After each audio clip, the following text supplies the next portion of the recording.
Lottholz is Philippe Lottholz is a postdoctoral fellow at the Collaborative Research Center, Transregio 138, Dynamics of Security, and the Center for Conflict Studies, Philipp, University of Marburg, Germany.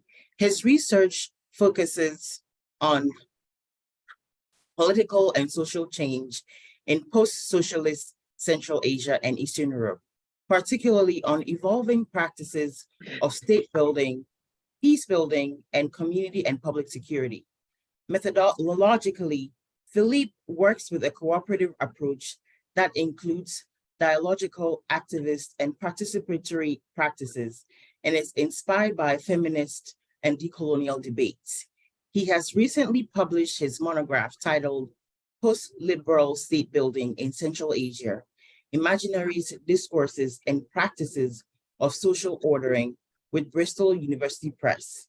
Further publications includes the special issues Decolonial Theory and Practice in Southeast Europe, co-edited with Polina Manilova and Katerina Kusek for Diversia, The Post-Imperial Politics of Security, Stability, and Ordering in Central Asia, co-edited with Thorsten Banaka for Europe-Asia Studies, and articles in International Peacekeeping, Journal of Intervention and State Building, Central Asian Survey, and Qualitative Research. Philippe, the floor is yours. Thank you very much, Phoebe, for the introduction. And thank you to the organizers for the invitation and for offering this space for discussion and for introducing my research, but especially also for entering into a dialogue to which I really look forward to. So assuming the sound is okay, I will start right off and just also convey greetings from Polina Manilova, my partner in life, but also in academia, who unfortunately cannot join the presentation today because she's starting a new job and things didn't work out eventually. But because we collaborate a lot, I will also be introducing work that I've done together with her and that we've been working on together. So we'll briefly try to share a PowerPoint presentation.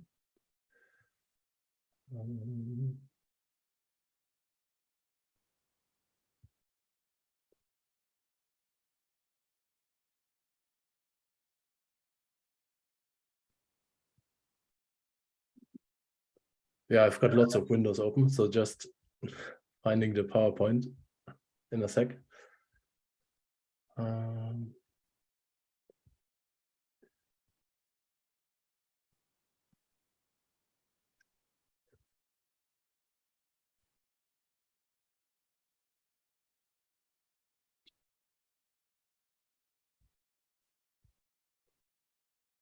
Right, so I'll just share my desktop then, basically, and go on the slideshow. And just make that as big as possible. So does that work? Okay. No. Can you help Philip if there's a problem, a technical problem? We don't see your screen yet. Yeah, I'm working on it. I just got to share my allow Zoom, to have access on my screen. So just doing that right now, and then I think it should work. How about now? Not yet. Not yet. All right. We'll just do it again. Right. Desktop. Yeah. And here we got PowerPoint. Even better.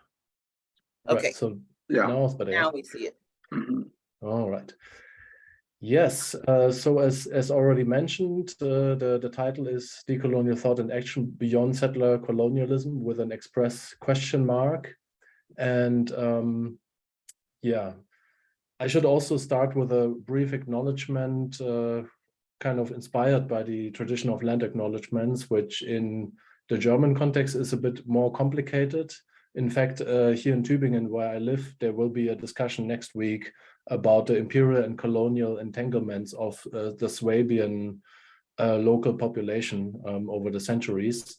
And this is a process still ongoing, but maybe more significantly, I should acknowledge that, of course, living in Germany, one is in fact confronted with the manifestations of imperial and colonial legacy of this country. Germany did have colonial overseas territories where it actually committed genocide and high scales of violence. And the process of coming to terms with that, of returning certain goods and cultural heritage, and really making sense of that, and rethinking this country's entanglement in the colonial endeavor, that process has only just started, one might say, because some symbolic political acts are being carried out. But of course, there are deeper layers of this concerning, like the economic system in Germany, the labor market especially, and its entanglement not only with the global South, but especially with the global East and Eastern Europe in particular. And this is an aspect that will also surface in the talk. And yeah, so maybe to go into the agenda, like the plan that I have. So generally, I want to start with a theoretical and also disciplinary positioning to offer my thoughts on this question, like can and should there be decolonial thought beyond the settler colonial question? And yeah, and I would pause there also then to take a couple of questions. So as already discussed with Chanel, I'd rather have a kind of more, back and forth conversation and interactive talk, and then basically continue with my work, so research that I've done in the past years that engages with political struggles in an empirical way, namely in what I term Eurasian borderlands, meaning in Kyrgyzstan, but also in Bulgaria, and then with a small final example from Germany. And in this research, I will briefly show you like what these struggles are and what they are about. But then what are my kind of, doubts and reflections from a decolonial perspective, or at least decolonially inspired perspective. And I will also weave into these perspectives the linkages and dialogue and possibilities for maybe comparison between the global East, as I would call it, like this wider area where my research is situated, and then the global South. So there are sometimes direct linkages, and then there are, of course, talking and conversation points between these spaces, which I would like to also discuss with you. And another disclaimer would be that I currently don't, I don't get paid to do kind of decolonial theorizing or work in a decolonial tradition. So my work is mostly in security and peace and conflict studies. And we've been working, as was already mentioned, with Polina and with Katarina Kušić on a special issue, and have published that special issue on decolonial theory and practice in Southeast Europe, where we had contributions, among others, by Manuela Boatka also, who is here. And this was a really interesting and really also, rich dialogue that we had, and really inspiring for our work. But I should also admit that I haven't managed to really then, more firmly establish this, let's say, in academic work, because academia in Germany as elsewhere is mostly, dominated by third-party funding projects. I mean, there are a few teaching positions as well, but they don't leave a lot of room for research. So it's a kind of, practice of being aware and revisiting decolonial thought and decolonial theory, but on an everyday level, actually not having really the space, to engage with it. So this is why I all the more appreciate the possibility to have this talk and have this conversation with you, and to hopefully further deepen and continue this study in the future. Right, so going then into the kind of theoretical and general philosophical underpinnings of the talk. I just wanted to briefly and probably also more quickly go through, a few foundations of the way that I approach the question about decolonial thought and action, which actually also emanate from the introduction to the special issue that we published in 2019. And we found inspiring the work by the Modernity Coloniality collective, knowing that there are certain, let's say, differences in opinion and approaches and interpretations within, but also beyond the collective and around that collective. And yeah, but nevertheless, we think it's valuable to revisit these, or I just want to briefly revisit them to then have that conversation, like whether this makes sense, or also, you know, hear how you've been assessing this body of thought within the series, but also beyond. And so very central is, of course, Walter Mignola's work, who says that coloniality is constitutive of modernity. There is no modernity without coloniality, because coloniality is basically the epoch and the system through which what we today think we know as modernity has come into existence in the first place. And so he uses the term colonial matrix of power, whilst Aníbal Quijano uses coloniality of power. And then we see further work that kind of breaks this coloniality down, right, in different domains of life and of the world. So very importantly, the geo, but also body politics of knowledge that operates through different categories of difference, on which Gloria Anzaldúa and Maria Lugones have worked a lot. And yeah, then further thinking about knowledge and subjectivity and being, like how basically the very being of people in the world today is to a large degree tainted basically by the colonial matrix of power and the different categories with which it operates. So then departing from that perspective, the aim of a decolonial critique or a decolonial thought and action would be to exhibit, deconstruct, and find ways to actually practically dismantle the coloniality of power and this colonial matrix of power. So really like a thinking about how could the world be different, like what are alternatives, as opposed to simply describing these processes of colonization and their aftermath. So then the question would be, what does decolonization then mean, or decolonizing, and can and should it be done?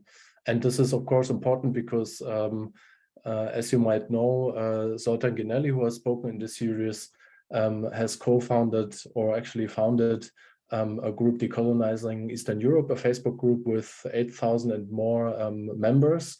So this is an idea that widely resonates, right? And of course, we've seen the kind of yeah, how to say, like the trend of writing about the decolonization of education and of various spheres of life and the need to decolonize things.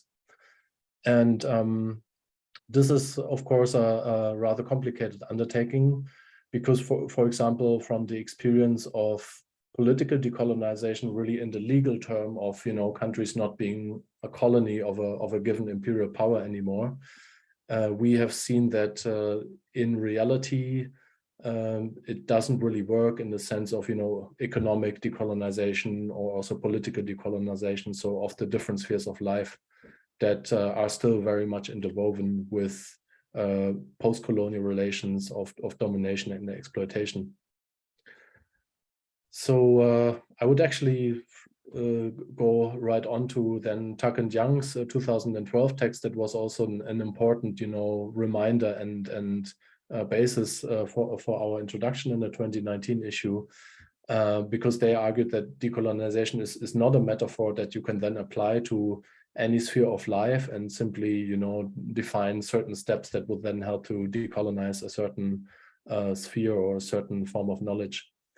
And they argued that it is about the repatriation of indigenous life and land, so that it's really about, you know, the fact that settler colonialism basically not only kind of erected the system, but it really also took away land and thus a basis of livelihood from people, and if not eradicated them, then at least enslaved them and basically devoured them into the modern colonial system.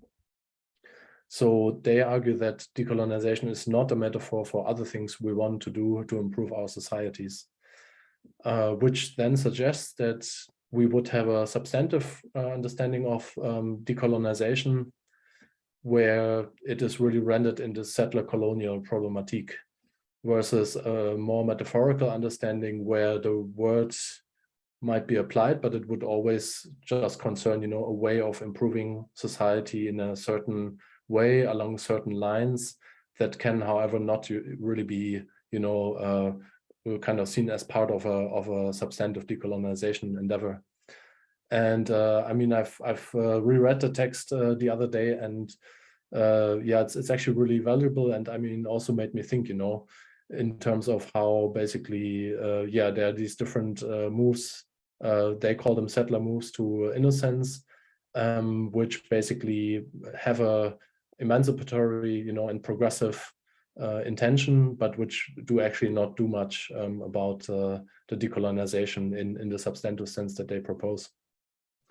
And I very much, I mean, I totally agree with this, but to be very kind of, you know, precise, of course, this is about the term decolonization, right? And this idea that, let's say, a certain country or area or sphere of life can be decolonized.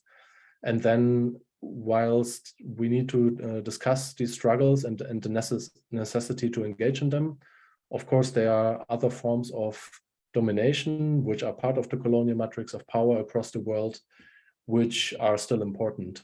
So, for example, I mean, one other thing that should also be mentioned is that actually in Eastern Europe, so the area that I'm doing a lot of work on, and other colleagues, we actually did also have forms of not the classic settler colonization, but really colonization of different lands, and or at least a kind of economic subjugation and exploitation of Southeast European lands.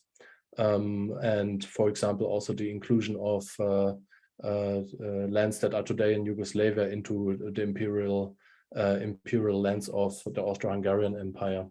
So we have, I would say, a spectrum there, and we do then have forms of domination and colonization that do not fit into this idea of settler colonialism, but that are still important to, of course, to be critiqued, to be dismantled in terms of the effects that they have, and in terms of thinking about ways to resist to them and reverse them. And this is where then really like the second world perspectives comes in. So really, you know, this answer of, well, can and should there be decolonial thought beyond the settler colonial question, where on a general level, I would say definitely yes. And where basically we also have to ask, where is actually the post-socialist world, post-socialist Eurasia in you know, debates on decolonization and general decolonial thought, and how can we make sense of its place in there? So there seems to be a general division between the socialist world and then the world that has been, you know, dominated by settler colonialism. So speaking very broadly, Latin America, Africa, and Asia with classical colonies of imperial powers, versus then the socialist world as something else. But there is, of course, also a lot of work on how then, for example, the Soviet Union can be compared or at least put into relation with former colonial powers in terms of a second-rate empire that had an inferiority complex vis-a-vis the West, but reprojected that inferiority complex then towards its own periphery in Central Asia and the Caucasus and also in Eastern Europe.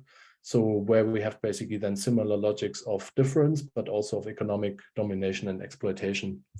So this, for example, we could then say makes the second world, makes it possible to relate and to bring into dialogue the former second world, the global East, into dialogue with the global South, or like formerly colonized societies, including societies in the global North that still constitute de facto settler colonies. Yes, and to maybe make it a bit more concrete, I also wanted to to give you one quote that also kind of draws on the recent debate around the Russian war in Ukraine, and on perspectives from there in terms of what we can draw from decolonial thought, and then from critical race theory, and from other ways of relating the experience of the global East and the global South, or oppressed people on the globe more generally. So I found very instructive the point of view of Anatoly Oleanov, who is actually a US-based ethnic Russian former, well, Ukrainian citizen. So he used to live there, and I think he still has Ukrainian citizenship. And yeah, I found his point of view very instructive, also based on his experience basically of being an Eastern European political refugee in US society, but then also witnessing, you know, racial repression and basically the apparatus of policing and societal ordering in the US. So he says many of us tend to prefer the illusion of our belonging to the white man. So he's speaking about Ukrainians, and you could apply that also to Eastern Europeans more generally. So we prefer seeing ourselves as Europeans, like the German or French, but the reality is we're not. And this is, of course, a provocative kind of perspective, right? And also, yeah, a kind of, let's say, calling out of the real intentions and the real point of view of a majority of then Western European or wider Western states. So the reality is we're not, and they'll never see us as equals. To the imperial nations, we're the savages to be civilized, the source of cheap labor, hot chicks, and resources to feed the empire. After being liberated and colonized, we became the north of the global south. So instead of licking the boots of our colonizers, we better connect with the other wretched and learn from their experience of decolonial liberation. After all, we first met neocolonialism in the 1990s, while people of African and Latin America have been acquainted with this beast for much longer. They know better how it moves. So he brings into dialogue and into resonance and tries to indicate the similarities of the experience of Eastern Europe since the 1990s with that of structural adjustment programs, of general imperial domination and colonialism going further back that the global South has had, and calls for basically that dialogue in order to then make sense of that situation that, from his point of view, then Ukrainians and Eastern Europeans face more generally. And I mean, this is not really an academic text, it's an interview in Left East, but I found this very instructive, and I mean, multiple other examples where we could explore this further. And I think the point that I want to make is that this is really important to explore, and it can also mean that, you know, let's say we then agree, or we have to kind of discuss and agree on to what extent, for example, different bodies of theory and thought are useful to bring into dialogue the global South and the global East. So I'm aware that, for example, then critical race perspectives were discussed already as to their relevance about world system perspectives and so on. And I will bring more of a urban studies and urban infrastructures perspective in the following. But yeah, I wanted to briefly stop here and to just maybe, you know, ask any reflections or thoughts from your side to what extent that resonates, or yeah, whether maybe also there are maybe some contradictions that kind of agenda of dialogue between the global East and global South might be facing. So I might actually briefly also stop the presentation, and yeah, would be very happy for any engagement. Okay, yeah, I have one question at the moment before I move on. In Ukraine at the moment, how is blackness understood within Ukraine? Because the last quotation you gave from Anatoly Oleanov was suggesting that the Ukrainians are not seen as bona fide white. I get that. What I'm trying to get at now is in Ukrainian scholarship, is there any body of scholarship that deals with issues about Blackness?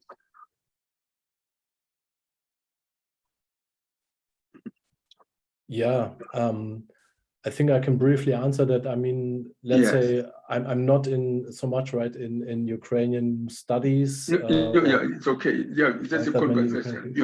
Yeah, that's fine. So I mean, what I can say is that there was a conference in 2015 in Vilnius about Orientalism in the former Soviet periphery, and there was actually a colleague, Ryabchuk, I think Mykola Ryabchuk, who was actually working with a critical race framework, and but he was applying that then to Ukrainian society, right? So I think what we will definitely have is this kind of, could we call it import, right, or application of post-colonial and critical race perspectives in the particular context. But otherwise, I think both in Ukraine and also in wider Eastern Europe, of course, there is also a conversation to be had, you know, on how much these societies and then also knowledge production in academia or elsewhere are engaging with the problematic of, you know, the global color line and questions of race, both in their societies, but maybe also beyond. Because, I mean, of course, we've seen pictures of non-white people basically facing discrimination in the wake of the post-February war, but yeah, there have also been issues before, let's say, right? And that's in all of Eastern Europe. So yeah, it's still a very kind of inelaborate, let's say, field. Okay. That way. Okay. Yeah, then let me continue with this. What I find fascinating about your work is that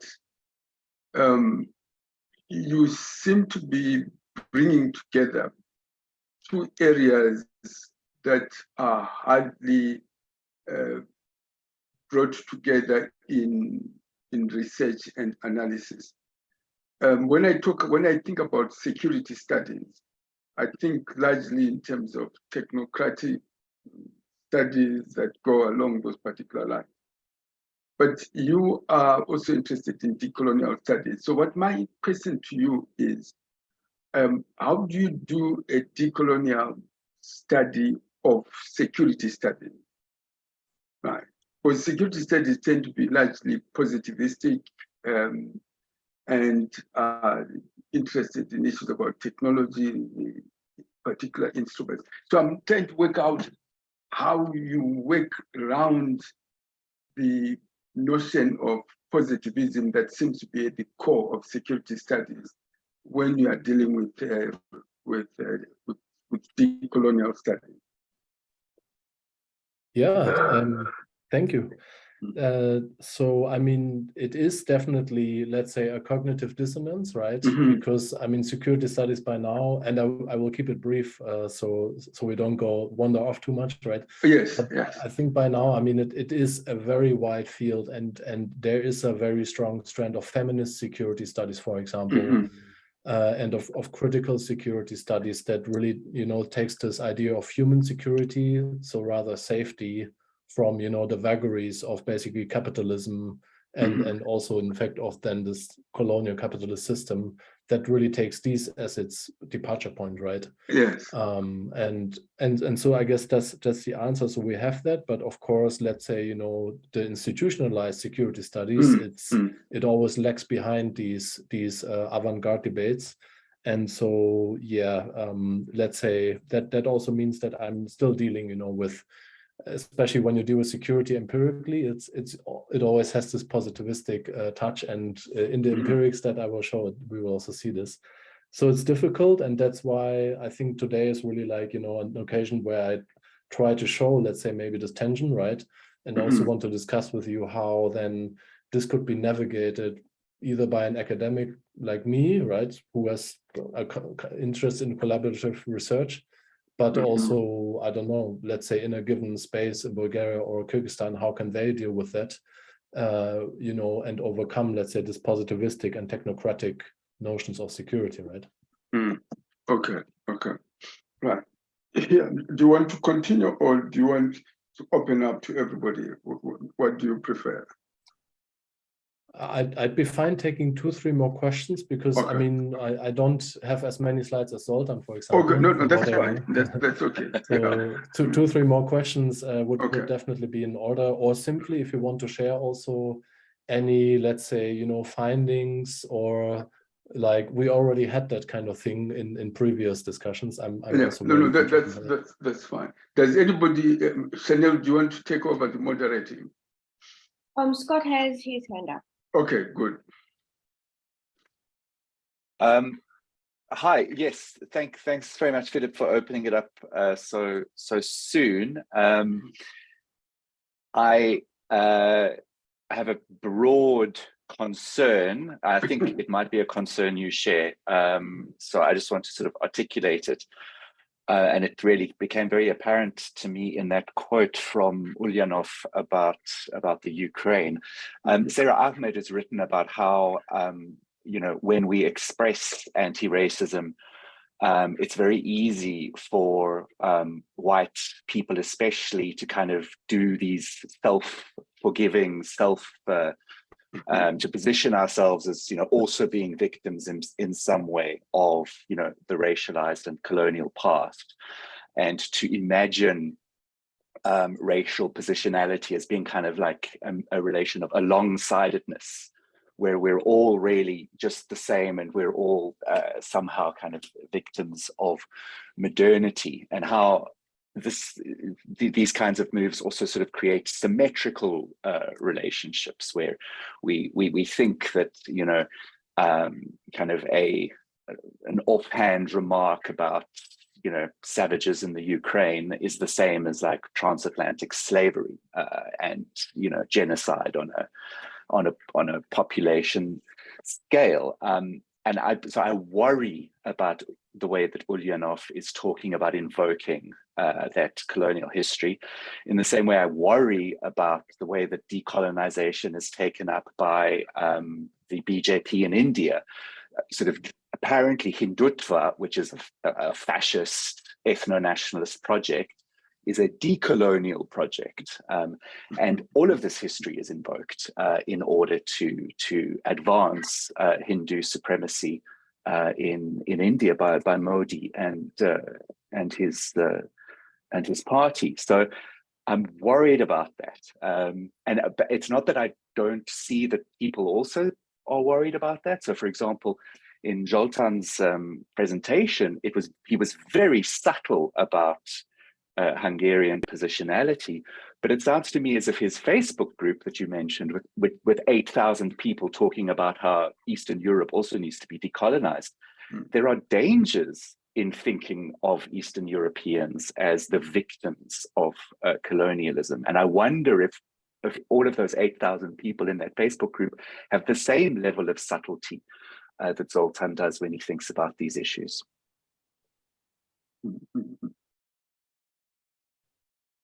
Yeah, I mean, I would absolutely affirm this worry, right? Because yeah, it's certainly like not desirable to kind of mix things together that are very much different, right? And I guess, I mean, I don't have much of a solution either, right? And I guess like a main focus then for like future discussions and research would really be, you know, navigating this fact that they are not the same, right?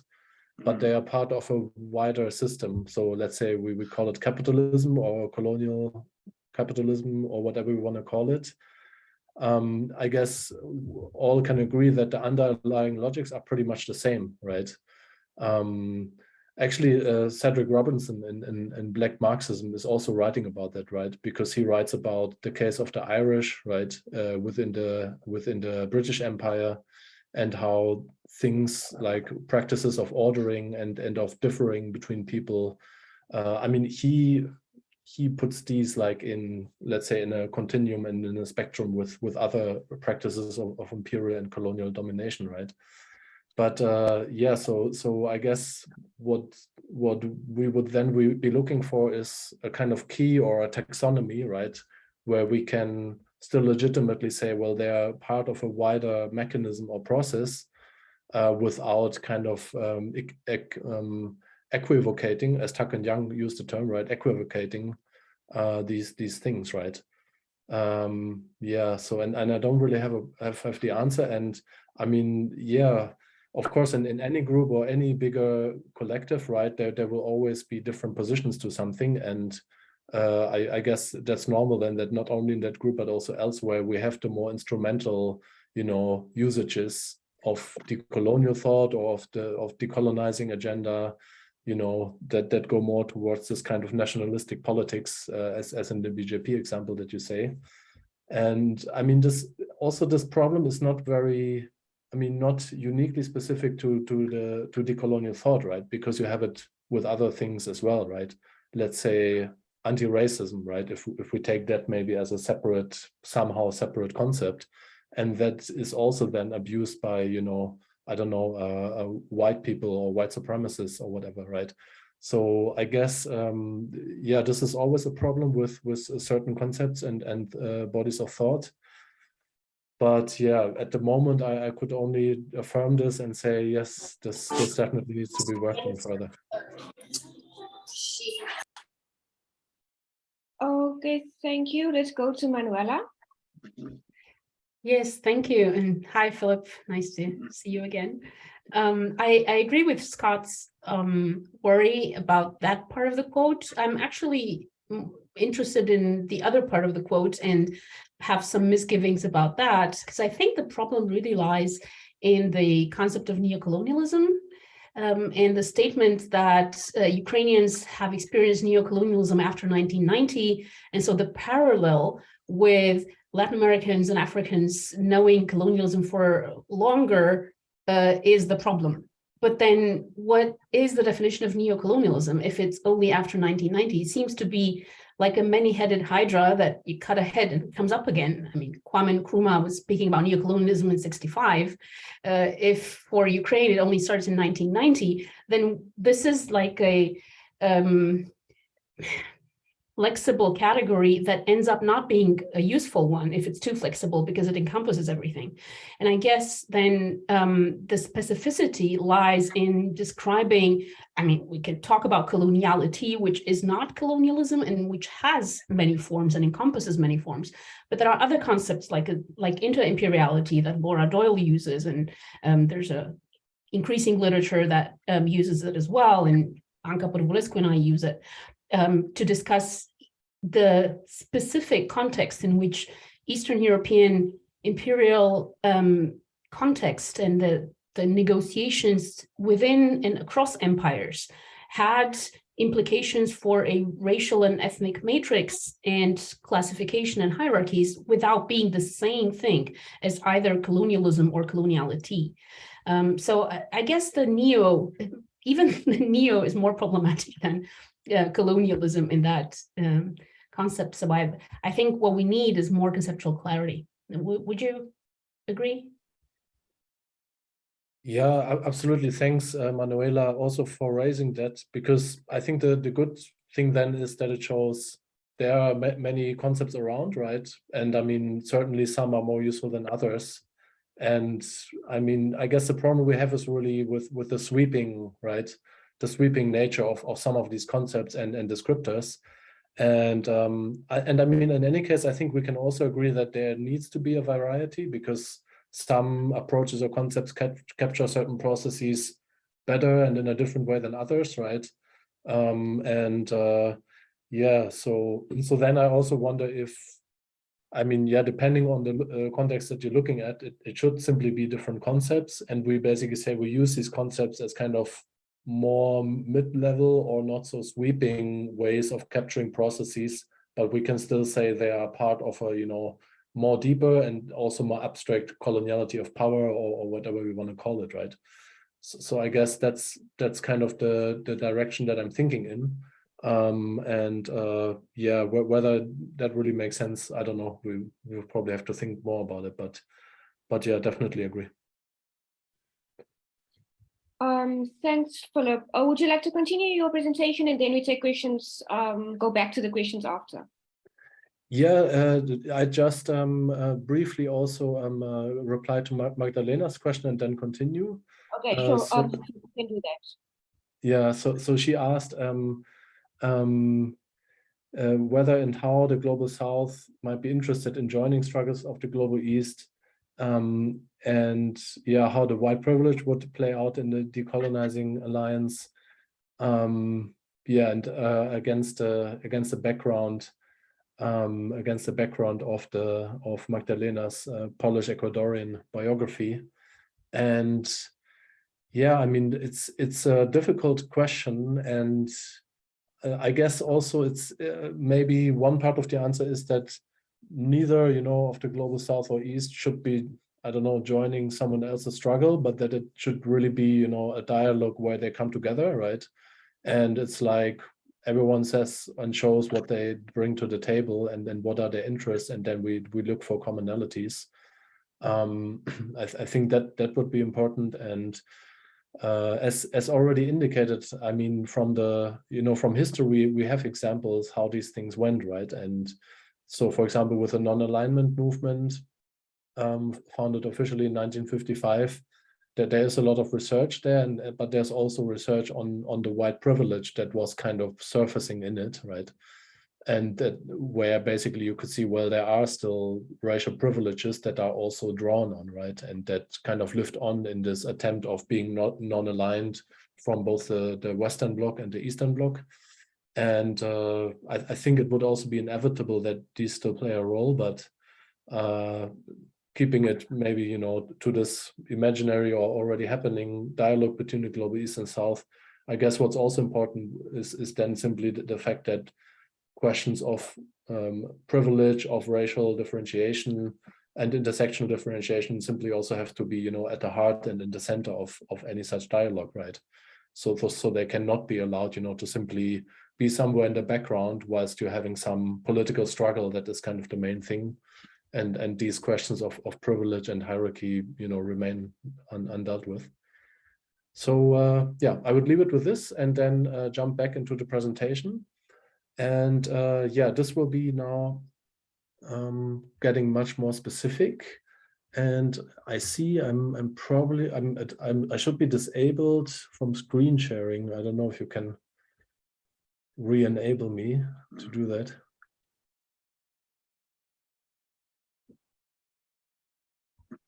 Ah, yes, thank you. Right, so just a sec. PowerPoint. Okay, so we go on. Yeah, so as already mentioned, my work is trying to engage with certain, I would say, overall political struggles, which have different, let's say, inflections and aspects in very specific contexts.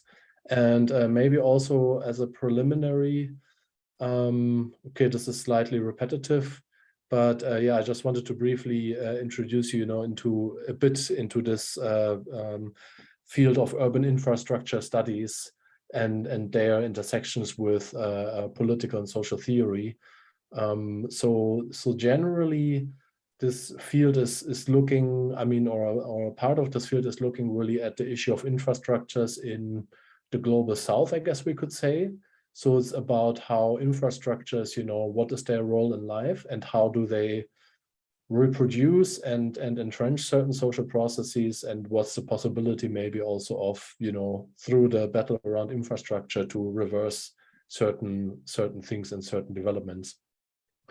And so Atina von Schnitzler's book, Democracy's Infrastructure, Technopolitics and Protests After Apartheid, is a very good example, because she basically, you know, looks at how South African supposed transition to democracy, right, and an equal society was viewed through people in townships and the infrastructures that they had or didn't have, and that worked and didn't work.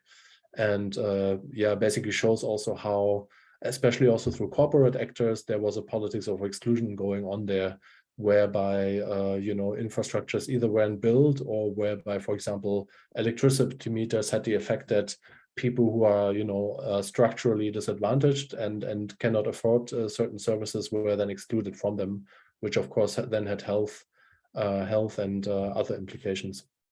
So this is actually a really good example of the role of infrastructure in social life. And another one, an edited collection, is by Nihil Anand and colleagues, The Promise of Infrastructure, where they argue that infrastructures are a socio-material terrain where sociality, governance, and politics are formed, reformed, and performed, and where experiences and sentiments of hope, inclusion, violence, and abandonment are manifested and negotiated. So they look at different cases, have different chapters there, and it's not all about, infrastructures don't work and it's all about exclusion. It's also about then particular, often urban initiatives to actually build your own infrastructure if the state doesn't build it. And this is the field within my research has been situated the past years. And to now really go into the context where I'm researching. So that is Bishkek, which is in Kyrgyzstan, which is situated between China and Kazakhstan. I thought actually I had a bigger map, but anyways, I need to back your imagination. So we're going all the way to Central Asia, a landlocked region, which is situated between these different bigger countries, and which, the 5 republics that are part of Central Asia, they have been part of the Soviet Union as well. So they are still often, called post-Soviet, and processes in them are still conceptualized as such. And so what happened in this post-Soviet republic was that, of course, it adopted also a neoliberal development model. And by the 2000s, so around about 10 years after it's, becoming a democratic republic with a capitalist system, we have a lot of rural-urban migration, because all the kolkhozes that they had, the collective farms and all other, possibilities of making a livelihood, they more and more dwindled. And so you basically have a process by which lots of people come into the city because there are still some, companies, or there's a big service sector, a big trade sector. And what happened though was that people simply started settling at the outskirts of the city, creating new settlements, which are sometimes literally on the green field. And this process actually also goes back to already the late Soviet Union, where basically people squatted land because they couldn't get good accommodation or any accommodation in the capital of that small republic.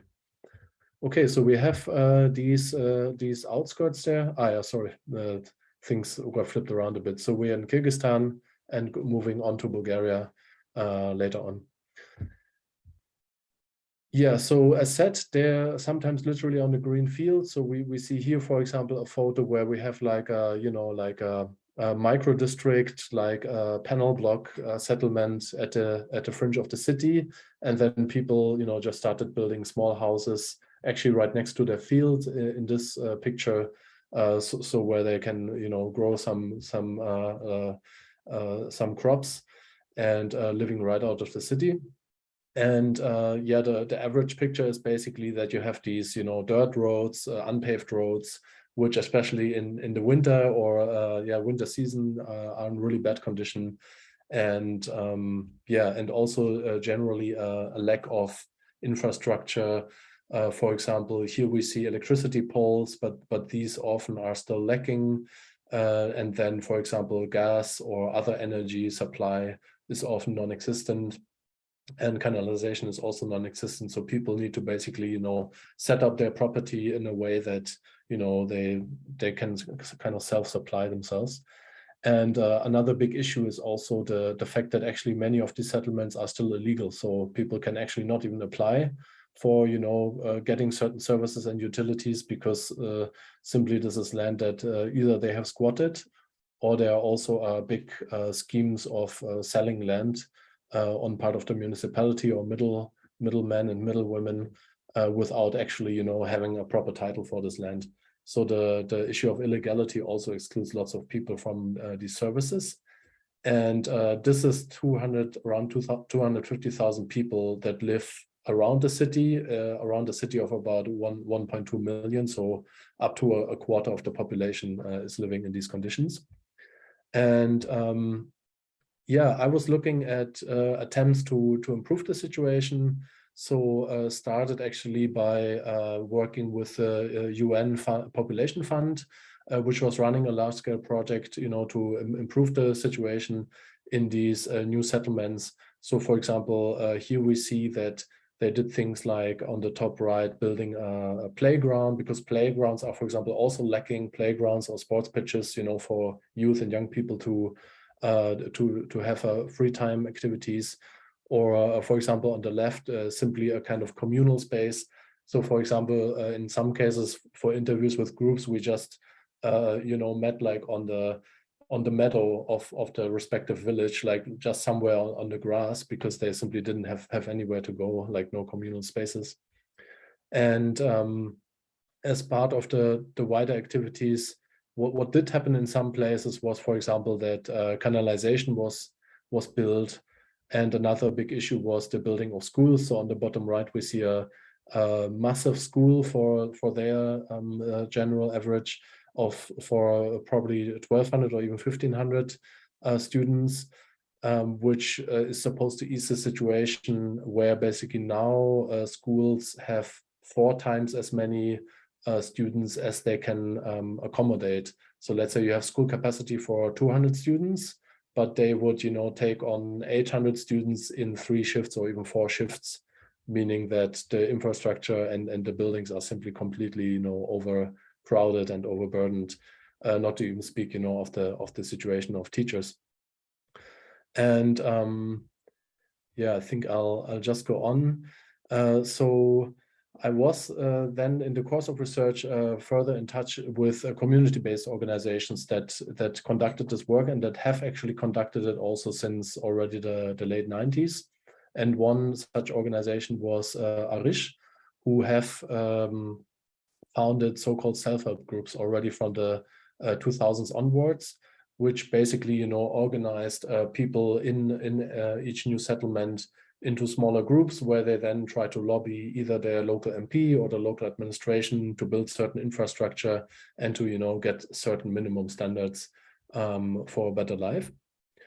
And the interesting thing about this particular organization is that they actually had a link with Bangalore, from where basically, so it was like a program run by Danish Church Aid, a European organization that basically organizes exchange with community groups in Bangalore who were already in this process. So those of you who've maybe also read further into this kind of urban activist literature, or maybe, for example, have read the work of Partha Chatterjee or also Arjun Appadurai, know that there's a really vibrant and long-standing tradition in India where millions of people basically did that work of trying to improve their living conditions in townships or slums. So then people in Bishkek basically, struck that connection, which, yeah, to some extent also is still active till today. Right, but also within this research, then I confronted some questions that I'm still wondering how to, make sense of them, and if they maybe also pose a contradiction, and then, how to raise them also with interlocutors. And one concerned that of a certain techno-fetishism, because among the issues that were faced by new settlements, so apart from the simple lack of infrastructure, which means, you don't have maybe heating or you don't have running water. Of course, another issue was also public security, like simply crime, like burglaries or theft. And a widespread solution that people found to be useful was simply installing cameras. Yeah. So on the right picture, I mean, it's fairly small, but basically here we have a camera on this pole, and there were a couple of groups. So generally it was 10 new settlements where different initiative groups worked as part of this project. And the ones who did work on public security all, you know, decided, well, cameras is what we need. And this wasn't something imposed from above, right? Let's say they had a, I don't know, camera producing company and just wanted to get more, you know, more revenue. It was people deciding, well, we need these cameras, and then we'll set up some, you know, there in this case, it was in the local school, like a room where you have then the monitors where you can view the camera footage. And there were then actually also even cases where, you know, some theft had occurred and the camera material could be used to then persecute the culprits. But also the question that threw up and always throws up also in other contexts of kind of crime prevention and public security is, you know, isn't this too much of a kind of, how do you say, like, deterrent approach, right? So you put the cameras to either deter crime and you know, the problems, the knock-on effects that it has, or to then improve persecution. But of course, the deeper problem that we have underlying this, that there's simply a massively big poor population, right? And that poverty and inequality also drives burglaries, thefts, and crime. So yeah, this is a deeper reflection from a critical criminology and social science perspective. But in the course of this data gathering and the research, as I've already done it, I, you know, didn't feel like this is now the immediate issue that I have to kind of impose onto people and confront them with. So yeah, this is one question that I wanted to raise in this context. Another one that is maybe, yeah, more abstractly underlying this techno-fetishism and also other issues is that the question of whether then initiatives, you know, to create new infrastructures and to make new settlements and other city parts more secure, whether they are suffering from a kind of elitism or maybe bourgeois elitism, because maybe not as much as in this place. In other places, what happened was that communities, like, let's say, you know, a panel block has its panel block association and they have an initiative group, and they don't only put the camera, but they also put a fence completely around their dwor, so like their courtyard. And this was then regarded as making it safe, because basically no one can really enter. I mean, unless you have a chip where you enter into the gate. And it's basically the classic, you know, problematic of the gated community, which we know from across Eastern Europe. And of course, I mean, we know it across the global periphery, that there's this division into gated communities where you have different gates and fences and so on that are supposed to create a security. And then you have kind of, yeah, the wider city environments where, you know, people either don't want to or cannot afford to erect such security fences and other devices. And it simply rather manifests inequality rather than, you know, doing anything about it. So that's a kind of, yeah, another cognitive dissonance that I was confronting in this context. And yeah, and then the third one was the fact that, as I mentioned, there's 250,000 people like living in a kind of belt in these new settlements.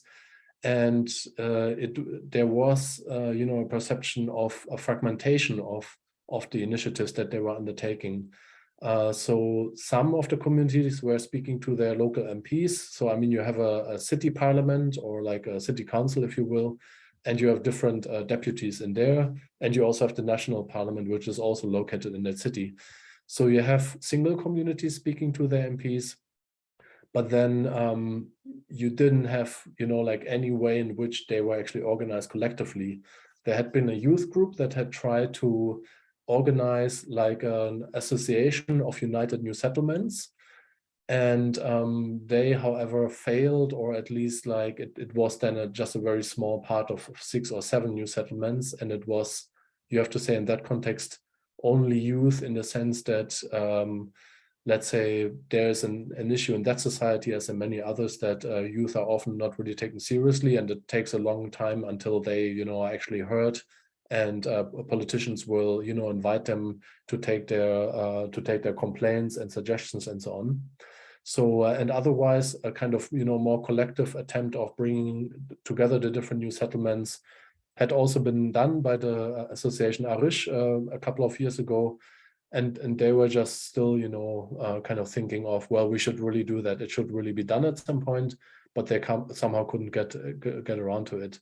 So, and I mean, part of that was also that, let's say, some new settlements, like the one we now see here on the right, or also the one on the bottom, they were actually doing better than others, because of course they get, you know, certain infrastructure installed, they have maybe roads and so on, and then others, let's say, are still illegal, so they can't get any of these things. And so you could also see this kind of hierarchy of, you know, some are better off than others, which seemed also to, you know, kind of, I don't know, make this uniting of them and becoming an actual political force, you know, less important. So I'm still trying to wrap my head around whether, you know, this was kind of simply also too hard, or whether this should actually be advocated as a you know, way forward for them to kind of be more in solidarity with each other. So these are the questions that came up in this context. And I could now continue, but I want to actually also, again, briefly have a round of questions, maybe more particularly on this case. If somehow you can relate to it, if it's too abstract, that's totally fine.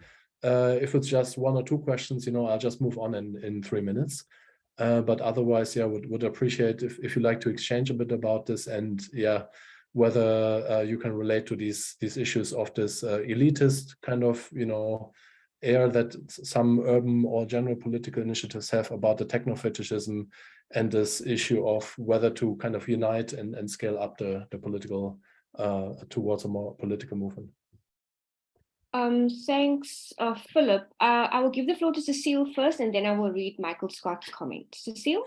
Yes, thank you, Philip. Sorry, I may have missed the point, but I don't see how the decoloniality or decolonial agenda fits into the question, because it seems to me that the question you address could be addressed without a decolonial agenda in mind. So could you help me understand where it fits into the kind of questions you raise and the kind of fieldwork you conducted? Thank you. Yeah, thanks a lot, Cecile, if I may. Yeah, I think that's very good, because that might make it more clear also for many more people. And it might also be that, you know, it's a bit of a long shot, right? Like kind of drawing that line. But it's something that kind of, you know, accompanied me in throughout research. So basically, I guess the idea, or like the question is, as I said, right, I'm kind of concerned with and always thinking with a decolonial perspective. And then basically, so this is really, let's say, academics talking among each other, right? And thinking also about, well, how do we navigate this research? So let's say there could be a scenario where I, you know, do the research together with activists in that context. And I mean, I usually do it in a way where I say, okay, I will show you, you know, my preliminary results. I will try to translate that into Russian, for example, so that you can read it and so on. And yeah, so what I'm wondering is then whether to bring in more of a decolonial, you know, sensibility into that process, right? Because there are, let's say, different layers, right? So as we discussed already with Manuela, there could be, let's say, I mean, at the moment, what I'm doing mostly, or focusing on mostly, is on criticizing the municipality, right, and the authorities, because they obviously do some things wrong. And what I'm wondering is basically whether to go more, you know, in a deeply critical, reflective perspective, inspired by a decolonial point of view, and say, well, actually, you guys should, you know, think about whether just building a fence and having cameras is all you can do, right? Isn't there more you can do, and a more inclusive and transformative way that you can deal with your security problem, right? For example, the third point that I mentioned, you know, uniting and kind of political organization of the new settlements, it could be seen as a, you know, way of resonating with decolonial thought, or even a decolonization agenda, because I mean, these are all people who are underprivileged, right? They are sans papier, like they don't have papers, like they don't even legally exist. And I mean, they come from lower strata of society, and partly also, you know, are excluded from Kyrgyzstani society on an ethnic basis. So then the question would be, if they, you know, created this new settlements association based on their shared, you know, underprivilege, if that wouldn't be something desirable for them. Yeah, but these are, you know, so you could say maybe they're hypothetical things, but for me, the question really is, should one write a decolonial analysis maybe of these things rather than just like, you know, a more, let's say, descriptive analysis of the problems with infrastructure and the failure of authorities. But it seems to me, sorry if I can I engage? It seems to me that you want to put the framework and then do the field work. Whereas, you know, it should emerge from, you know, the research question should emerge from the field work, and then, but it feel, and maybe I'm totally wrong, and I apologize for that, Philip, but it seems to me that you want so much to apply this decolonial, you know, perspective, that you even say, you know, I want to tell these people that they may be, you know, not politically engaged, and that, you know, and working with people is not, you know, not necessarily, I mean, anthropologists work with people, they involve them with, you know, in different capacities. So for me, it's not an index of doing necessarily an index of doing decolonial work. But what I find problematic in the way you answer is that you really want to fit this, you know, decolonial perspective and see how your fieldwork may actually fit into it. So maybe I got it wrong, but the ways in which you articulate your answer made me, you know, react like that. Yeah, thank you. No, I think, I mean, it's good that you give that perspective again, because I certainly wouldn't want to fit anything anywhere, right? And also I've already done the field work, and in fact already have also, you know, written up research on that. So it's this process that I said earlier, right? That I don't know, let's say I haven't found a generous soul yet that would pay me for years to do research from a decolonial perspective in the first place, right? So I did it more through these other meta concepts of, let's say, infrastructural politics and so on, right?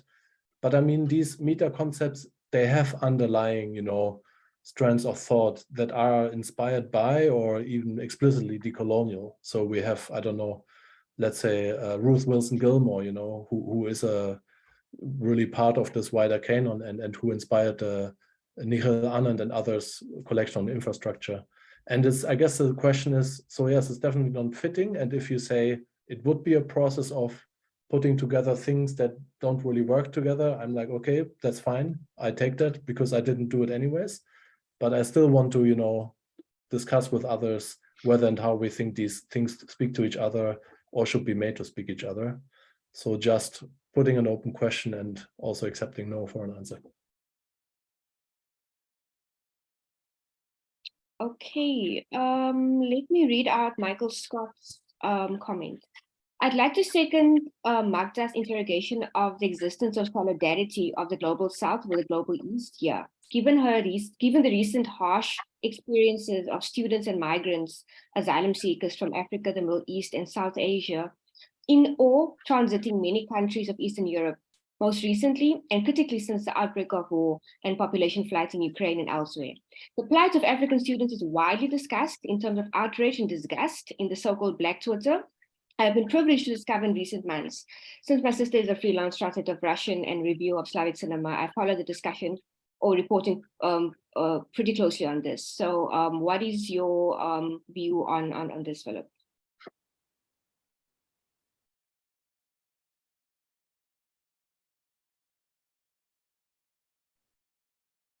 Well, I mean, I would see it more as a comment, and I would say that, I mean, I very much agree. I mean, as I said, there is a conversation to be had, right? Like how, I mean, so we have these spectacular events, right, that are widely mediatized, and where, of course, like the, you know, disgust and kind of understanding of how such acts can happen, of discrimination and violence, it kind of prevails, right?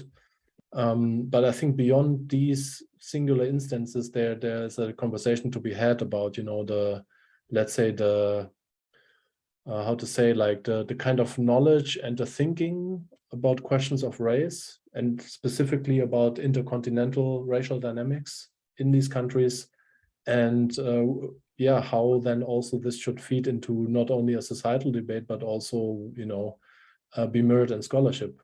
But of course, we also have to take into account, I mean, as in other peripheral contexts, East European academic sectors are notoriously underfunded, and it's more a downsizing that they experience rather than, well, we'll add this and that topic or discipline or program to our curriculum, right? So we're operating, or we're discussing this in a very limited context, which means, yes, maybe this work has to happen beyond institutionalized contexts, but it definitely has to happen. So I think this is definitely an issue that should also be pursued further. Prof? Yeah, Philip, I have two questions, but I want to raise them consecutively. I want to start off with one that may help me get a better handle on what you're trying to get at. But I want to go at that question via Africa. You said there's a project that you're working on with some colleagues at the University of the Northwest. What is the project about? That will help me move to the next question. Or that may provide me with a context that I'm a bit familiar with, so I can have a better handle on what is taking place. Yeah, you mean the project as where the research that I presented is part of, right? No, you are collaborating with some colleagues at the University of Northwest in South Africa. What is the work about?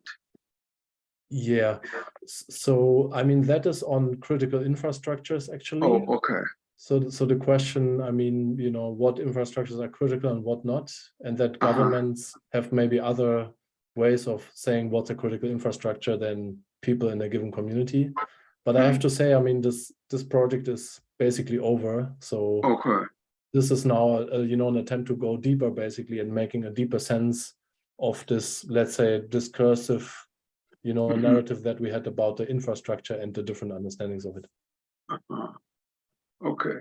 Yes. Then my follow-up question is this: in the literature that you read, I'll comment on the South African part later on. In the literature that you read, what is the nature of the relationship between gated communities and senses of security? Do the gated communities feel more secure because now everything is, there are these gates that have been created around them? Or is it the opposite, that the more gated the communities are, the more heightened is the sense of insecurity? How does it play itself out in Germany and, let's say, the global East? Because I suspect in South Africa, it's possible to argue that the more gated the community is, the more insecure the individuals are. You are locked inside, but that's a story for another day. How does this phenomenon play itself out within within Germany and the global East?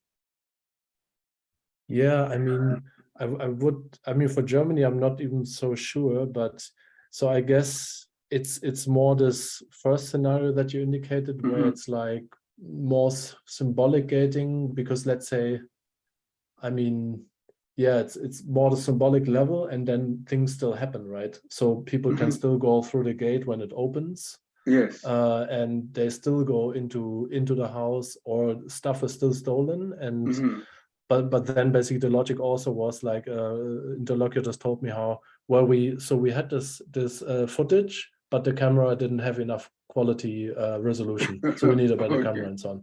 So it always goes on, but let's say also there could be a difference in, let's say, yeah, you know, let's say it's only about property theft, and it's more to kind of deter and to limit the damage. But it's not a kind of gating where we're talking about, you know, violent crimes and these kinds of things.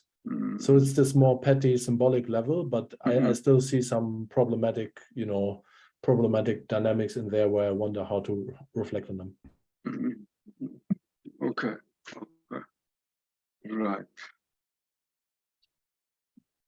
Then let me ask the last question, then I can hand over to Chanel, and because there may be other people. Let me focus on policing as an institution. Cecile was asking the question about whether you could have, whether what you're trying to do is a decolonial study of what you're talking about. Is the decolonial study of policing intellectually feasible? I know you can do a critical study of policing, but is a decolonial study, but then I guess the question would be what do you mean by decolonial? But is a decolonial study of policing possible? And if you think it is possible, my next question then becomes methodologically, how do you go about it?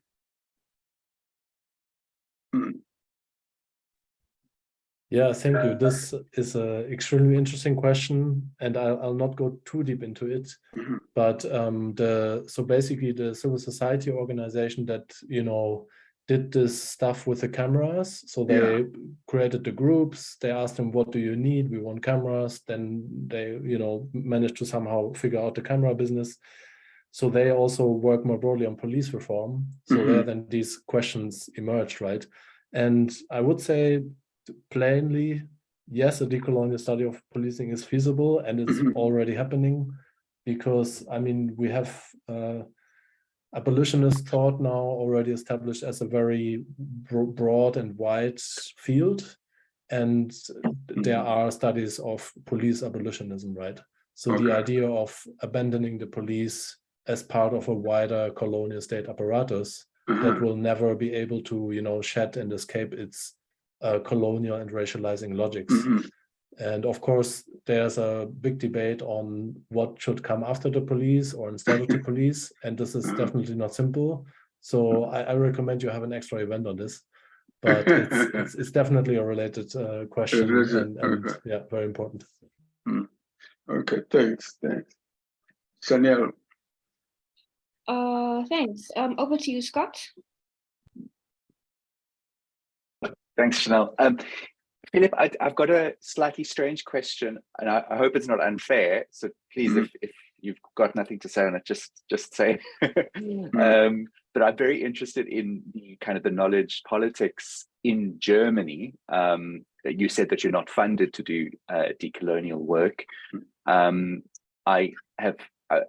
I've seen recently there is quite a lot of decolonization, decolonial kind of name dropping in German academia. I'm on a mailing list called Convivial Thinking, where there's always a conference or a call for proposals or something at a German university that has decolonization or decolonial in the title.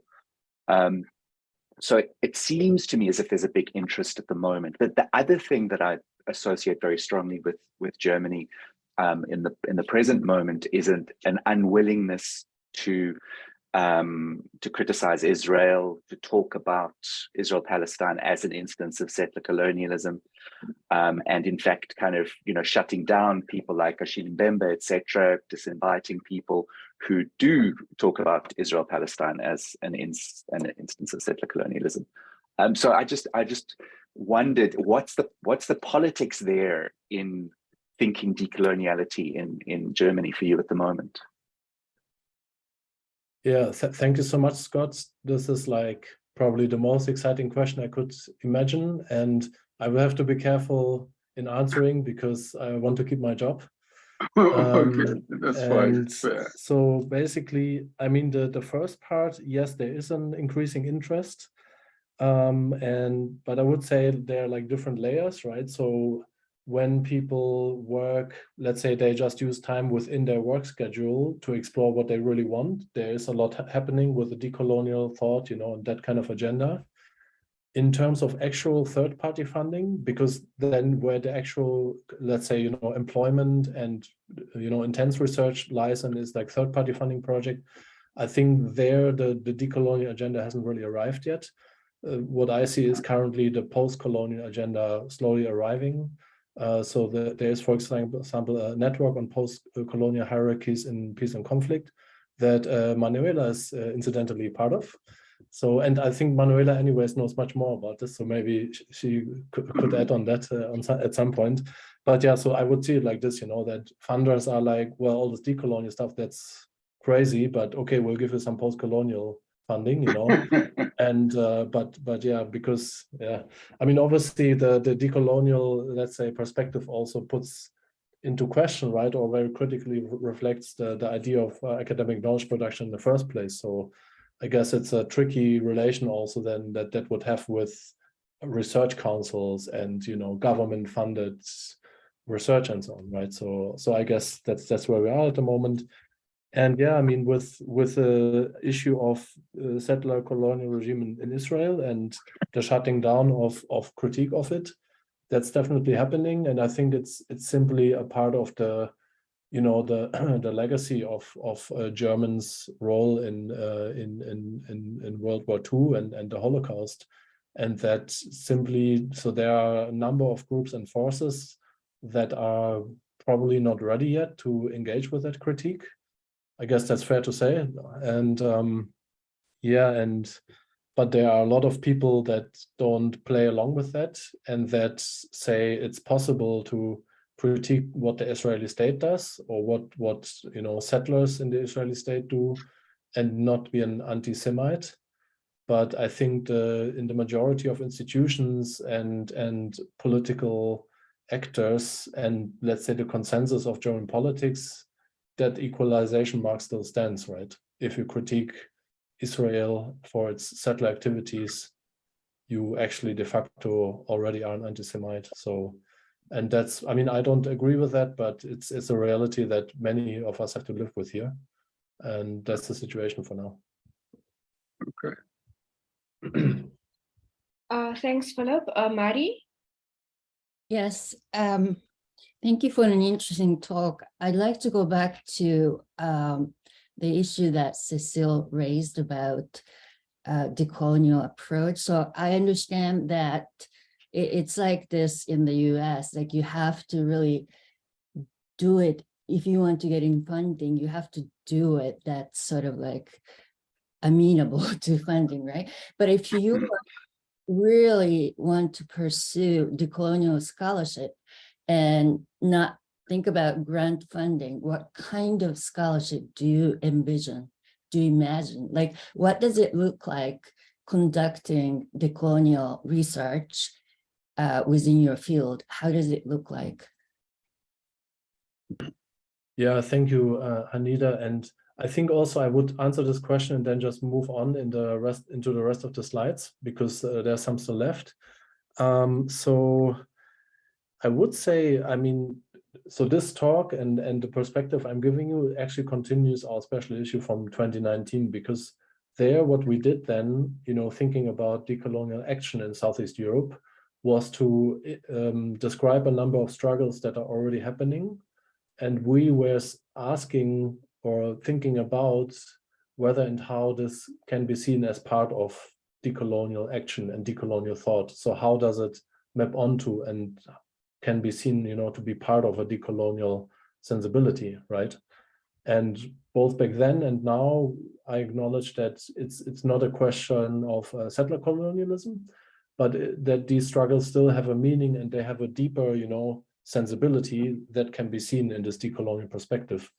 But yeah, so in this sense, I guess I would just maybe do the same research then with, you know, the framework a bit differently.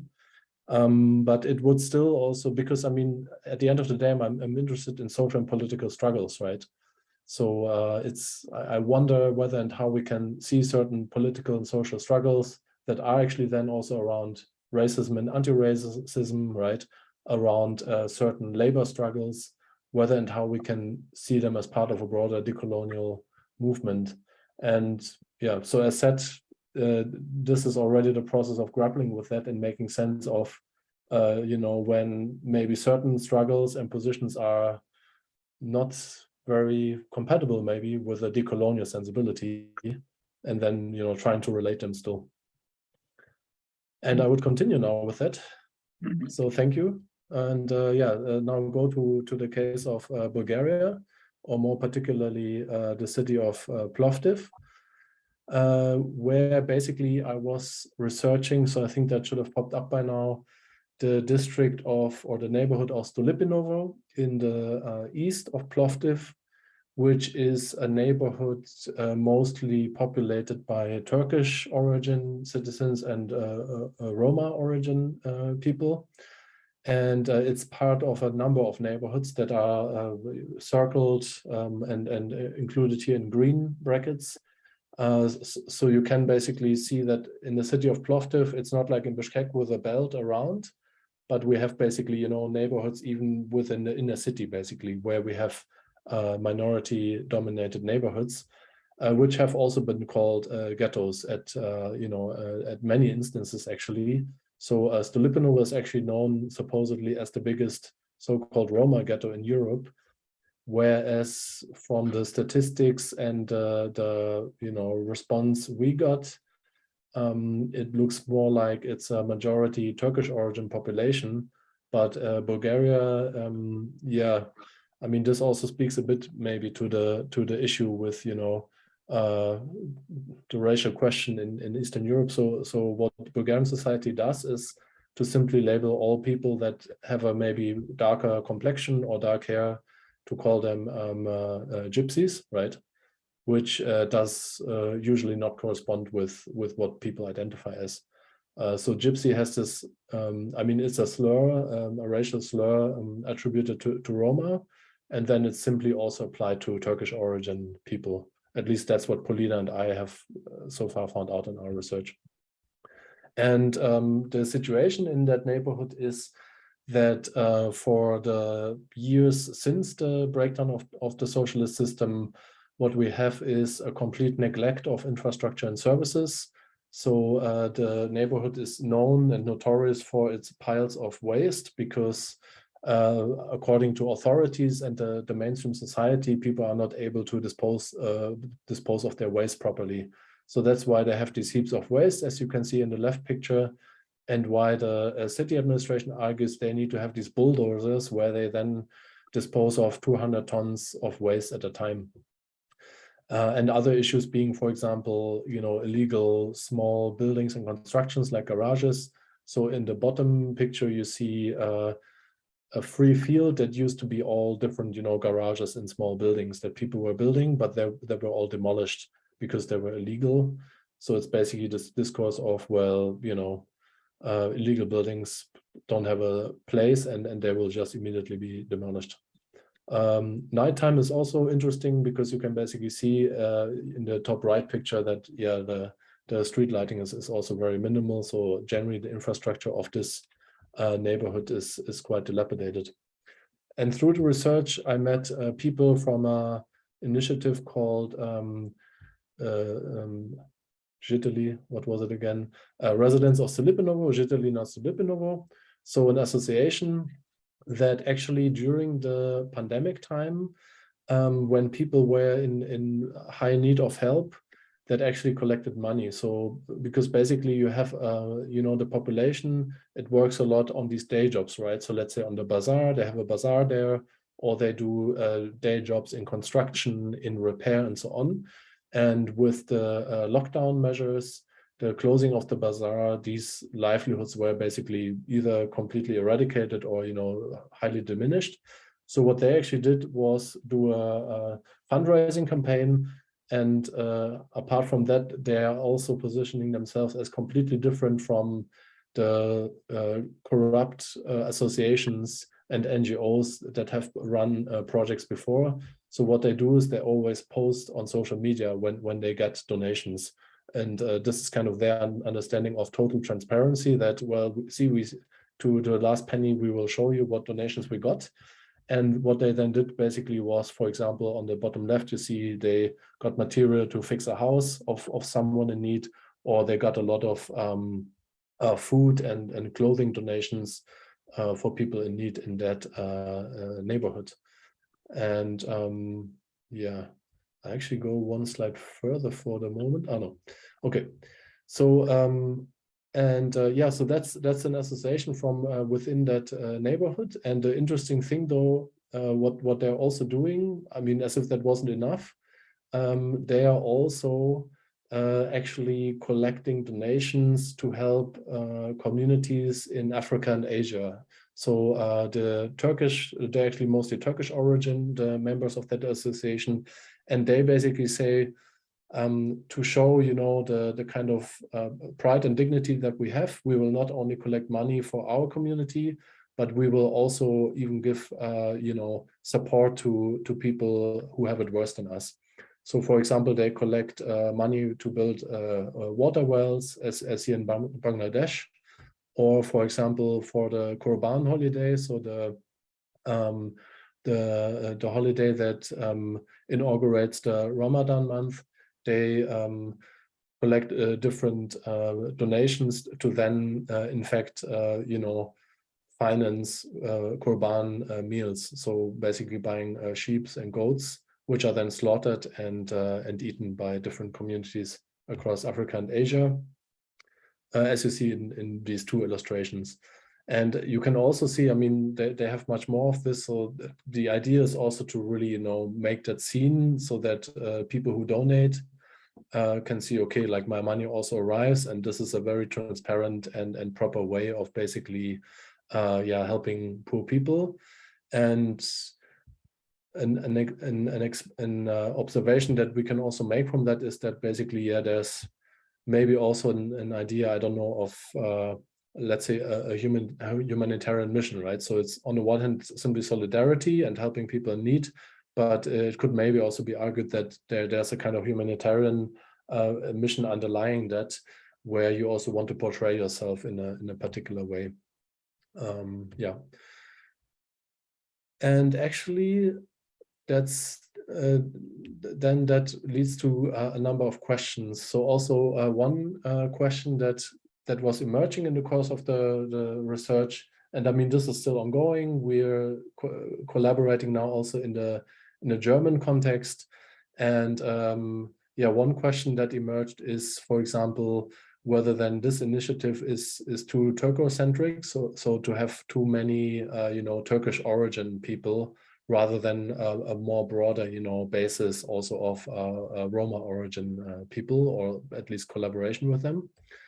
Another one was about a humanitarian mission, like whether to simply accept it as this form of solidarity between the global East and global South, or whether to interpret also other things into this. So as I mentioned, the people who work in this initiative, they identify as Turkish origin. They also have Turkish origin, so they have mother or father from Turkey, or going further back in the family tree. And so there's also, let's say, a certain influence, in the kind of political imaginary with, kind of Turkish ideas of, let's say, humanitarianism and wider global political involvement.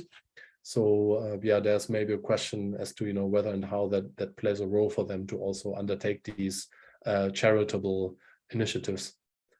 And then the other issue is, as I already showed, so there was for example, the collection of this, emergency funds in the pandemic to help people in need. There was also, for example, an initiative to call out the hypocrisy of the municipal authorities, because basically, maybe really to go back. So as I mentioned, right, they argue that, okay, people simply throw their trash on the street. That's why we have to to dispose of 200 tons of trash. But basically what they showed and also calculated was that, let's say, one block with 300 families usually gets only 5 or 6 trash containers. So you can see here this small area with a wall, and they basically showed, well, these 6 trash containers, they are basically filled up in half a day. So it's simply way too little, capacity for trash collection. And then also they showed actually with cameras how trash collection was only done once a day and not twice, or maybe even done less than once a day.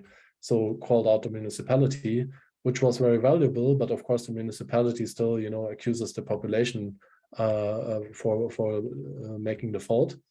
And so the question then also is, okay, what can be done beyond, let's say, these immediate, advocacy campaigns? to really have a political impact. Yeah, so these are the questions in this particular context, and I will move on. So we'll just take like a couple of more minutes, so then we can have a last round of questions and discussion. Because with the guys from that initiative, Paulina and I were having lots of conversations and so on, and they said, well, but what we need is a similar association in the German context, because from that neighborhoods living over there, like, I mean, almost all of the working age population is actually living in Germany or other West European countries. So it's a, very highly migrantized community. And so what we did was to team up and to basically found altogether an association, Stolypinovo in Europa. So Stolypinovo in Europe, like meaning like that neighborhood is part of Europe. And we want to basically help people both from that neighborhood, but also from broader East European backgrounds. And so that's the basis of the organization is in Duisburg in Germany. And yeah, so the goal is really to help East European migrants who often come to Germany, and they don't speak German at all. And then basically they're giving scam work contracts. They're scammed in renting out accommodation. So they usually go into that quite quickly after they arrive. And then they usually are in gray sector or even illegal employment because they can't get address registrations. It's a very similar process as in other migration trajectories from peripheral to central contexts, where basically the German state says, well, they're just coming to get welfare. They don't speak the language. So we basically try to kind of hold them out of the welfare and labor market so that they simply go back, which usually also doesn't happen. So lots of work to be done. And another dimension actually was added back in October, when basically one person from Stolypinovo, Refat Süleyman, so a Turkish origin person, he died in the factory of ThyssenKrupp, which is like the biggest German steel producer, has a long legacy, also going back to World War II. This company was actually, producing the steel for German tanks. And yeah, by first kind of simply being wondering how this death happened, because there was actually no way that was plausibly explained, especially Paulina, but also I dug deeper into this and basically realized, okay, there's a massive kind of underworld of, short-term contracts of temporary workers. So people who are on 3 months contracts or maximum 6 months contracts, they don't understand their contracts. They don't understand the labor safety regulations. They are often ripped off from their wage payments, and yeah, the lack of worker safety, and then also, of, let's say, fair relation with their bosses, like these temp worker agencies, often also leads to actually accidents and conflicts. And there is a broad discourse on Refat having had a conflict also with people in the company that employed him. And yeah, and the police is basically hiding behind the fact that, well, he drowned in a slag pool. So his body was found in a slag pool in the steel factory, like some slag and other kind of industrial waste. And well, maybe it was just an accident and that's it. But then there are different, let's say, facts that don't prove that was the case. So it's simply not clear what happened. And so what we then did was to demand a consequential investigation and a transparent investigation that says, well, what happened to the security camera footage? What did the people say that were also at the site where he's supposed to have had his accident? And what about answers to all these questions? And actually you can scan the QR code if it should be possible. So on the bottom, so on the top is a QR code for the article written by Paulina. And on the bottom right is a QR code for the petition that we mounted, and that by now has over 2,000 signatures. So we're trying to kind of, galvanize the interest really that people have in this case. And there was actually also a demonstration in Duisburg in the city where this happened with 2,000 mostly Turkish origin Bulgarians and Turks who were crying for justice, or adalet in Turkish, and who really demanded, a proper investigation into this case. And so our association is working on this case, but has also been trying to help the family, so the wife of Refat and his kids, because they don't speak German either. And then, how do you figure out pension and certain, support in such a case? We are on this, and trying to, of course, further, develop this work and establish a more kind of systematic and sustainable, especially, way to support the Stolypinovo and wider East European community. But of course, in this work, which let's say in my case is now really more an activist work, so I haven't really integrated that in my research, but there definitely would be a possibility. But also there we have questions emerging, and they, on the one hand, consider, of course, the question of how to balance basically the way that we approach this activism. So Polina and I have been, kind of trying to, let's say, do this by the book, right? But then, of course, there are like different ways of seeing this. So, for example, our co-activists, they say, well, we need an office. We need somewhere where you sit, and then you have people coming in and you drink coffee, and this is how you do the whole thing, right? But then, the way that it often works in Germany is that you first need some projects, right? You need some funding. So it's this whole professionalized economy of third sector activism, where once you have a project and you have to finance this, you also get an office. And this is only one example.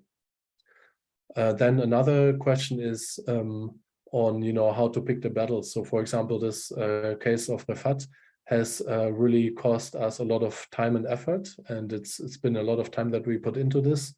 But on the other hand, then the question would be, is it really worth it? Like, trying to kind of get that awareness and publicity, or should we spend the same time, I don't know, writing a grant application to, for example, receive project funding, and to be able to, have people on a salaried basis helping the migrant community, which might have a bigger impact, but then we would also simply slip back into, this typical humanitarian NGO logic.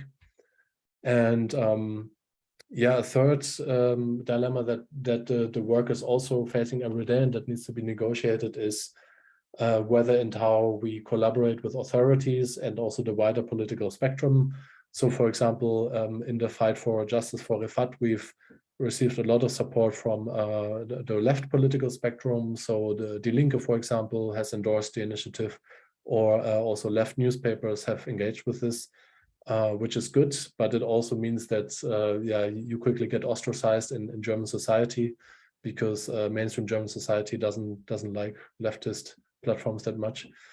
Or, for example, other questions like, should we speak at the shareholders meeting of Thyssenkrupp, of this major steel company, where we can then, create awareness about this case, but also the Thyssenkrupp shareholders, I mean, they have their own interests, right? And they will have other parameters for what justice for Refat and for like temp workers in this company will look like than, let's say, if we, pursue other exchanges and agendas with the Bulgarian and Turkish origin community. So I will leave the slides on, so you can still think a bit about the questions, but we'll open up the questions again. And I can also go back to the earlier slide when I was talking about collaboration with the residents of Stolypinovo. So these are the same people in this German case and in the Bulgarian case. So happy to again engage in discussion.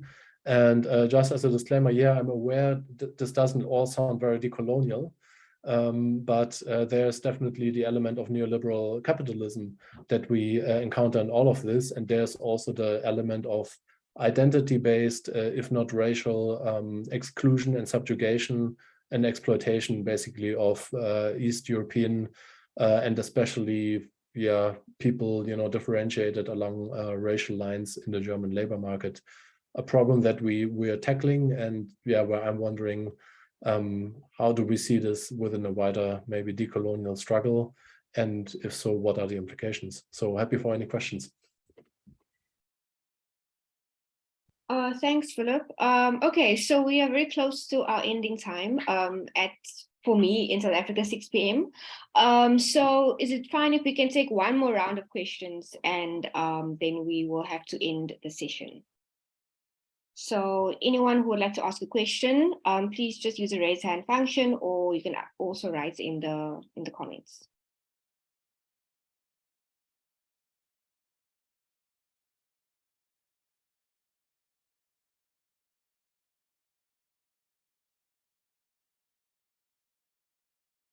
Philip, could we possibly take down the slides? Then we can at least see each other. Yeah, great. Yeah, I might just post the questions in the chat so they don't get forgotten. Sure.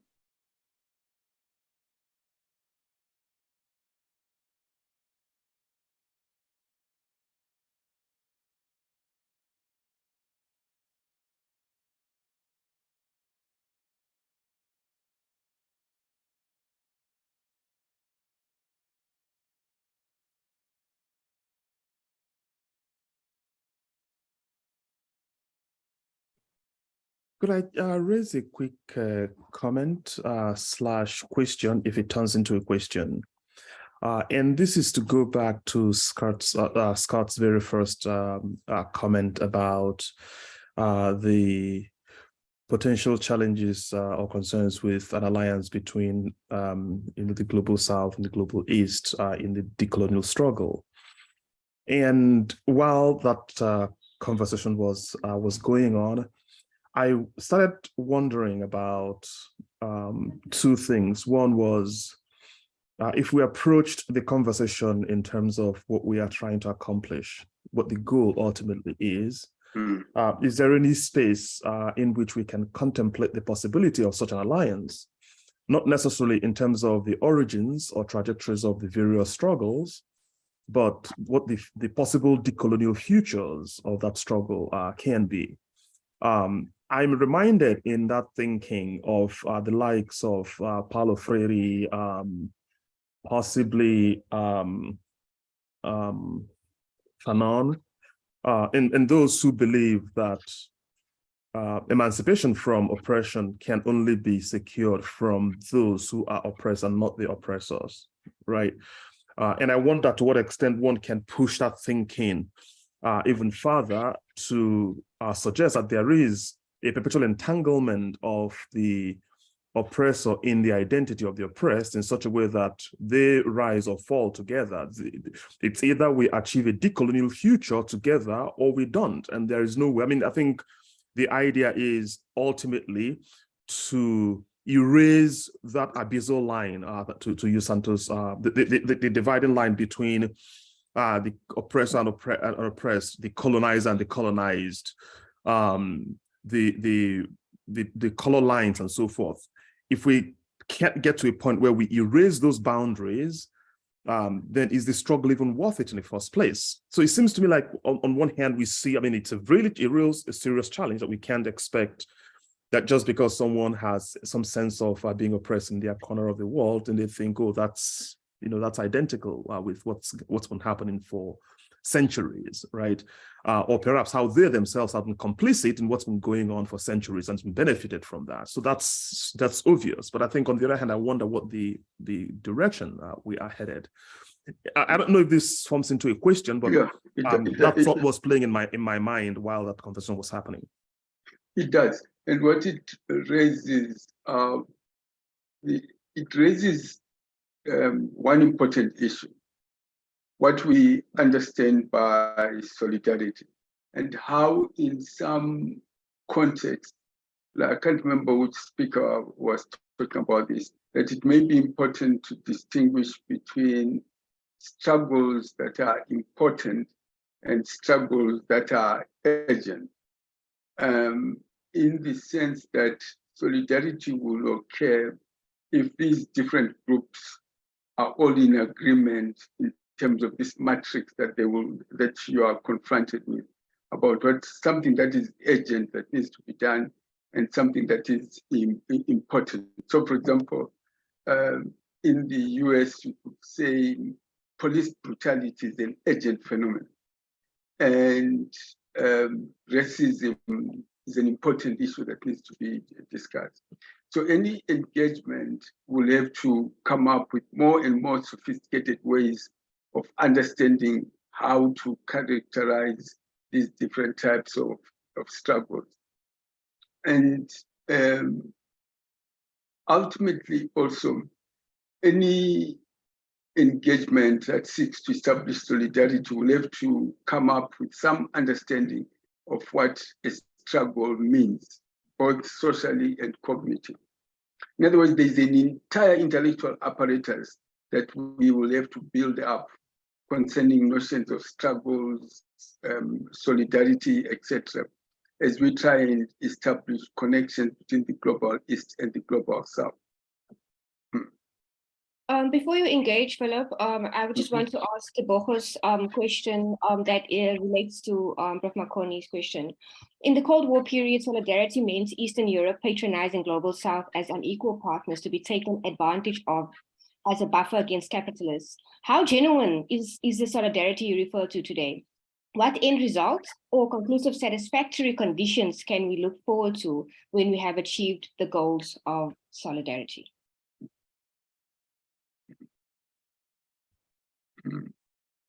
Yeah, thanks. Yeah, so I think I could comment on all three basically by saying, I mean, yeah, so the solidarity, it seems abstract and a long way, right? Or it seems like it shouldn't be too quickly and kind of presumptuously simply stated, right?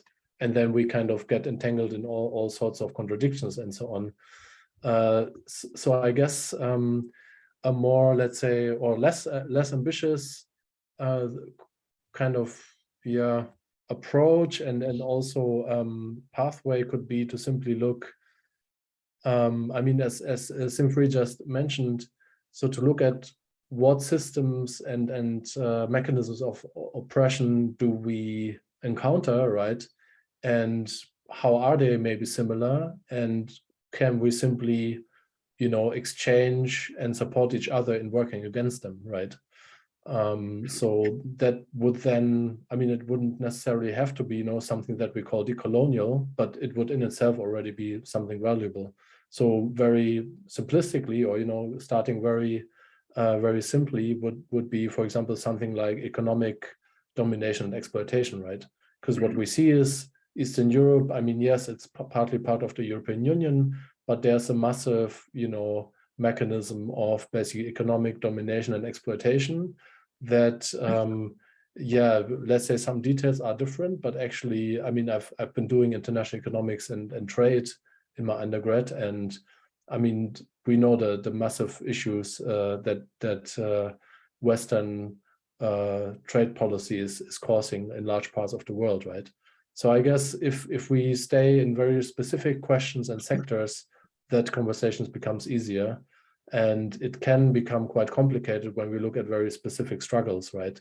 Where then, yeah, there might be questions asked, okay, is it an important struggle or is it an urgent struggle? And what's the role of a Southern Eastern solidarity in it, right? So probably that differentiation, and yeah, and maybe the decolonial horizon is then still somewhat abstract and still subject to a longer and more wide-ranging conversation. Okay. So, Sanil, what you could do is invite Kim and Vishna to tell us, to thank Philip and tell us what we have next week.